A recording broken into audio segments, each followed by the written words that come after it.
I'm Doug Boyle for Sales Labs. We have with us today Rick Terry, whose career I've followed with great interest over the last 15 years as he's worked from small to medium-sized companies and now is working as a team coach and evangelist for one of the most respected and largest companies on the planet. Rick, welcome. Thank you, Doug. First of all, Rick, how do you determine when it's time to start thinking about hiring new people for your team? Well, Doug, that depends whether you're looking to expand the team or whether you're looking to replace people on the team. If you're looking to expand the team, you've got to make sure that there's sufficient territory, sufficient opportunity, that there's going to be something to feed their mouths when they join the organisation.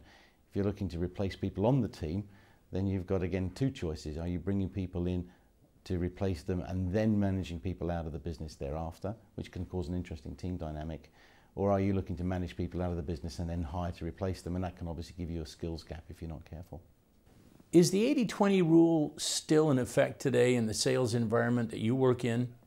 And if so, where do you find more people to inhabit the 20% that are the top performers? The Pareto principle, I think, is a universal one. And so, yeah, I think it's alive today.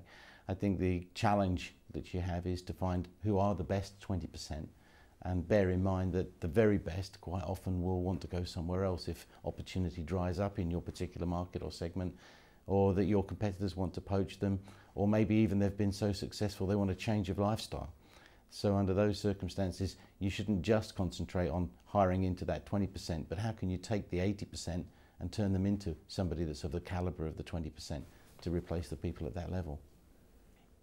Could you fire the bottom 80% and still make your quota with those top 20%? That's an interesting concept. I would be very challenged to consider that in the team, only because you are then putting all your eggs in one basket.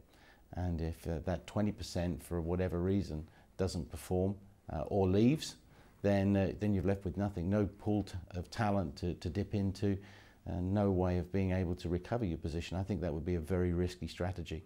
But I do think you need to look at maybe your bottom 20% on a regular basis, people who aren't performing, because their lives aren't happy by not performing.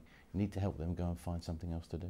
Do you find that that bottom 20% takes more of your time to manage, to lift them up, than the other 80%? The bottom 20% and the top 20% are the ones that actually take the most time.